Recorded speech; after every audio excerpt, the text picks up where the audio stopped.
محبت. یعنی تو محبت یه رابطه دو طرفه است. معشوق باید عاشق بخواد، عاشق باید معشوق بخواد. این دو طرفه است، یه طرفه نیست. وقتی من الله خواستم، این نشان از اینه که الله منو خواسته. گفت الله تو لبیک ماست و نیاز و درد و سوزت پیک ماست. اصلا من توفیق الله بهت دادم، هر الله تو لبیک منه و دعا و درد و سوزت پیک ماست. اصلا درد و سوز و اینا کی تو وجودت آورده؟ من آوردم. من تو رو خواستم که تو منو میخوای. یحبهم و یحبونه. به طفیل محبتی که من با تو دارم تو با من داری محبت میکنی. من اگه تو رو نخوام تو میتونی منو بخوای؟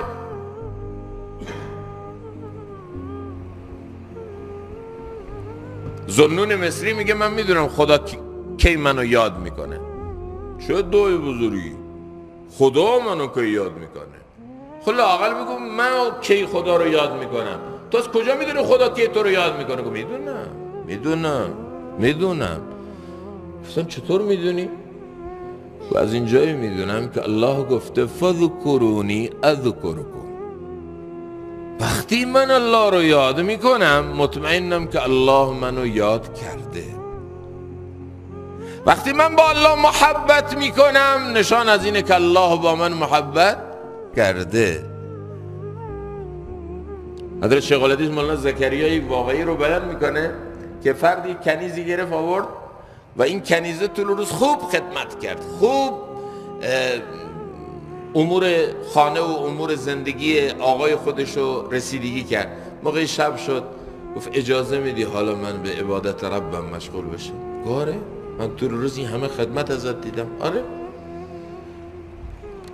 صاحب این آقای این تعجب کرد، طول روز این همه برای من کار کرده، حالا میخواد این موقع نصف شب هم میخواد تهجد بخوره؟ همینطوری در حالی که تو رخت خواب خودش بود اما خوابش نمیبرد، نگاه به این میکرد، رکعت‌های طولانی، سجده‌های طولانی، نماز. بعد کنیزک شروع به دعا کرد، دستاشو بلند کرد، گفت خدایا به تو در لابلای داشت، خدایا به طفیل محبتی که تو با من داری الا ولم نکن، الا من تا آخرین حد محبتت برسون. خدایا چون تو منو دوست داری، خدایا منو. یه دفعه این آقا دیگه تاب نیاورد، این لاهو بر رو صورتش برداشت، بعد به کنیزک گفت های این چه ادعایی داری میکنی؟ تو از کجا میدونی الله تو رو دوست داره؟ بگو به طفیل محبتی که من بنده با توی خدا دارم. گفت نه، الله هم منو دوست داره. اگر دوست نمیداشت این ساعت نصف شب منو در حضور خودش و تو رو تو اون رخت خواب گرم نمیگذاشت. همینی که من اینجا الان جلوی خدا هم با خدا دارم نجوا میکنم نشان از اینه که خدا منو میخواد. اگه نمیخواست این توفیق رو به من نمیداد.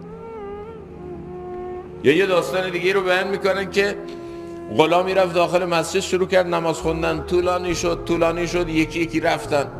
آقا و اربابش دم در گفت که نمیخوای بیا بیرون؟ گفت نمیذاره. اون مرد نگاه کرد چپ و راست ماشی، گفت اینجا کسی نیست که تو یکی که همه رفتن؟ گفت نمیذاره. گفت کی نمیذاره؟ اینجا که من کسی نمیذاره. کی تو رو نمیذاره بیا بیرون؟ کیه؟ گفت همونی که نمیذاره بیای تو، همونی که تو رو توفیق قدم بذاری تو این خونه، همون نمیذاره من قدم از این خونه بره بیرون.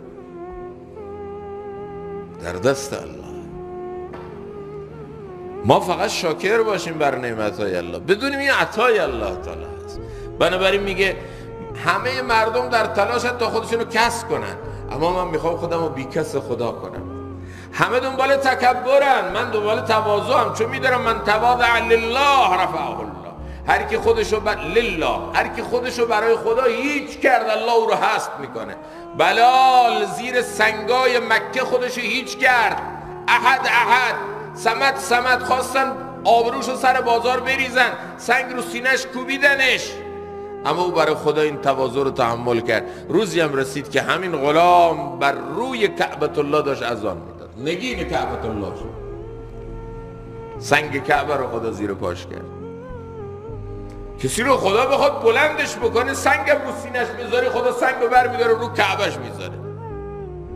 یوسف تو چاه انداختن تا عزتشو بگیرن، الله درش آورد عزیز مصرش کرد.